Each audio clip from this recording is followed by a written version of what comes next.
राधे राधे दोस्तों। आज की हमारी कहानी है भाभी की जलन। सरला देवी ने कहा, इस बार कागज बहू के नाम करवा देंगे।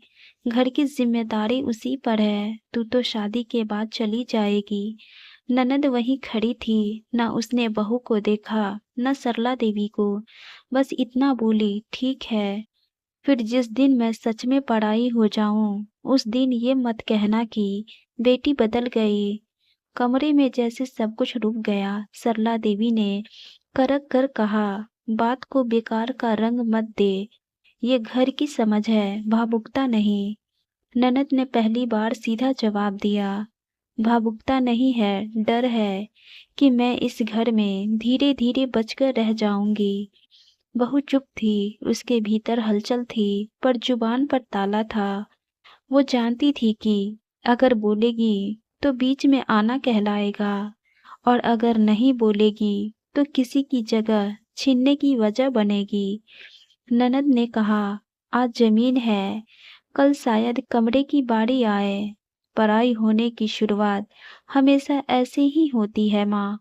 सरला देवी की आंखें सख्त थी, पर भीतर कहीं एक डर बैठ गया था। ननद मुड़ी, कमरे में गई और बिना दरवाजा बंद किए बोली, मुझे कोई हिस्सा नहीं चाहिए। बस ये भरोसा चाहिए कि ये घर मेरा भी है। बहू की आंखें झुक गई, क्योंकि वो समझ गई थी कि ये लड़ाई जमीन की नहीं है। ये उस जगह की है जो किसी की चुप्पी से किसी और से छीन रही है। शाम को बाहर से रिश्तेदार घर आए। सरला देवी ने बहू से कहा, तू अंदर रह, चाय नाश्ता बना। ननद वहीं बैठी थी। उसने देखा कि मेहमानों के सामने बहू घर की मालकिन बनकर खड़ी है, और वो बस सरला देवी की बेटी। एक मौसी ने हंसते हुए कहा, अरे तुम्हारी बहू तो बड़ी समझदार है, पूरा घर संभाल लेती है।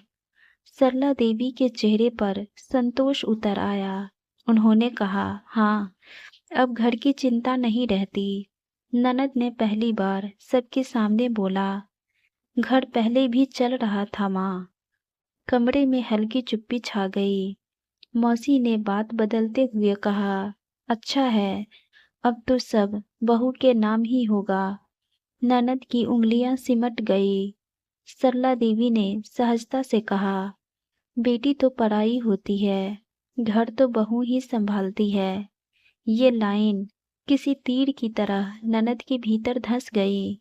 उसने धीमे पर साफ कहा, तो फिर मुझे बेटी क्यों कहा गया माँ? सरला देवी ठिठक गई। बहू अंदर से सब सुन रही थी। उसके हाथ रुक गए। उसे पहली बार लगा कि वो जिस जगह खड़ी है वो किसी और की जड़ से छीनी जा रही है। ननद ने उठते हुए कहा, अगर मैं पराई हूँ तो मेरी बात भी पराई समझिए। आज के बाद मैं किसी फैसले में अपनी राय नहीं दूंगी। और ये कहकर वो कमरे से बाहर निकल गई। सरला देवी ने देर तक उसी जगह बैठी रही। उन्हें पहली बार एहसास हुआ कि घर में बहू बसाने के चक्कर में उन्होंने बेटी को धीरे धीरे बाहर करना शुरू कर दिया है। अगले दिन सरला देवी ने पंचायत बुलाई। घर की बात अब घर में नहीं रह सकती थी। ननद ने चुपचाप माँ को देखा। अब बाहर भी तय होगा कि मैं किसकी हूँ। पड़ोस के दो बुजुर्ग और एक रिश्तेदार आ बैठे। सरला देवी ने सीधा कहा, घर का कागज बहू के नाम करना है। सबने सिर हिलाया। एक ने पूछा, बेटी का क्या? सरला देवी बोली, शादी के बाद उसका घर अलग होगा। ननद ने पहली बार कहा, सबके सामने, तो आज तय ही कर लीजिए कि मैं अब इस घर की हूँ या नहीं। एक बुजुर्ग ने टोका, ऐसा क्यों बोल रही हो? ननद की आवाज में न शिकायत थी न आंसू, क्योंकि फैसले हमारे बिना लिए जा रहे हैं और हमसे उम्मीद की जा रही है कि हम अब भी चुप रहें।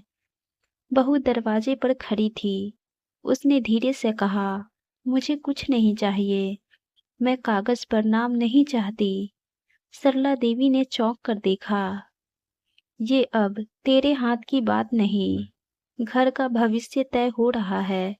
बहू ने पहली बार सरला देवी की आंखों में देखकर कहा, भविष्य अगर किसी को इस घर से बाहर कर दे तो ऐसा भविष्य मुझे नहीं चाहिए। ननद ने बहू की तरफ देखा। पहली बार उसकी नजर में दुश्मनी नहीं थी, बस हैरानी थी। और उसी हैरानी में एक छोटी सी जगह बनी जहां जलन के बजाय समझ उग सकती थी। पंचायत खत्म हो गई। लोग उठकर जाने लगे, पर घर में कोई अपनी जगह पर नहीं लौटा। सरला देवी चौकी पर बैठी रही।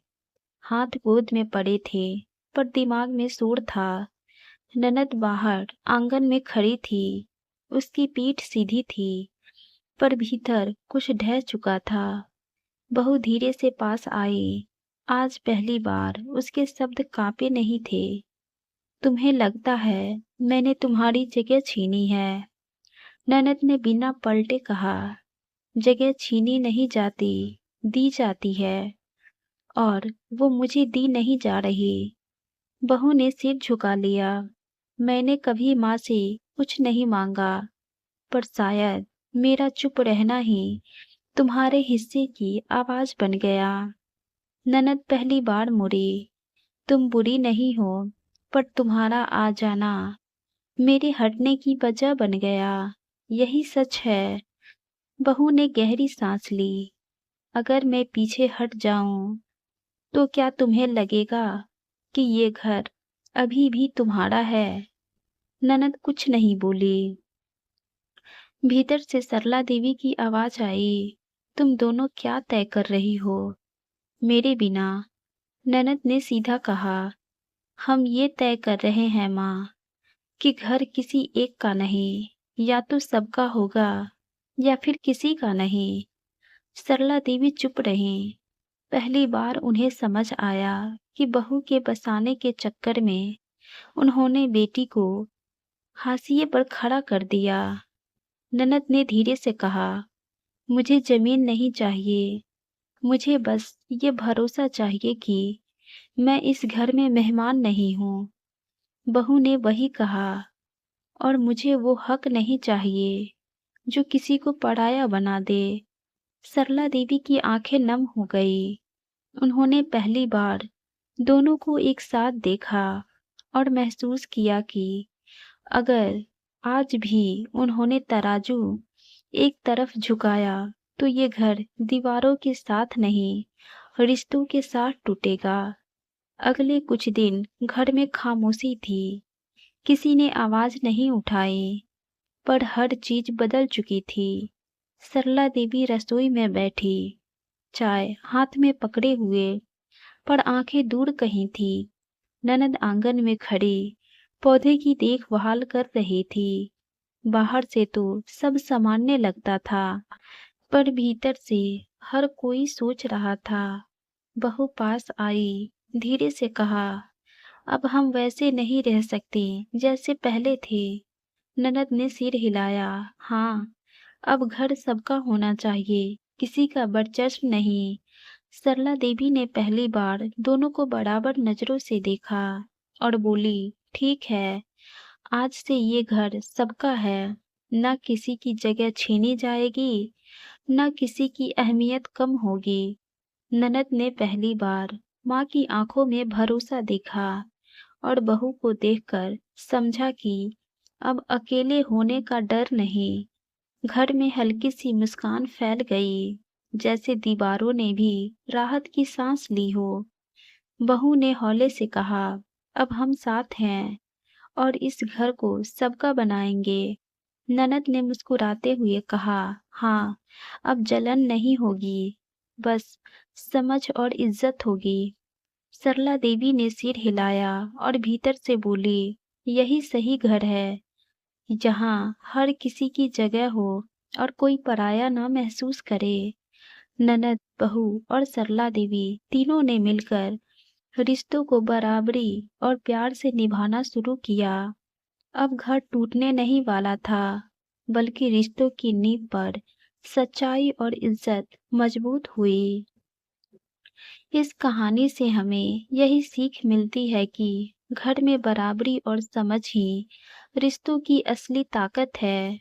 आप सभी के लिए एक सवाल है, अगर घर में फैसला सिर्फ एक ही मर्जी से लिया जाए, तो क्या रिश्ते टिक सकते हैं? कमेंट में बताइए। कहानी दिल को छू गई हो तो लाइक, शेयर और सब्सक्राइब ज़रूर करें। धन्यवाद।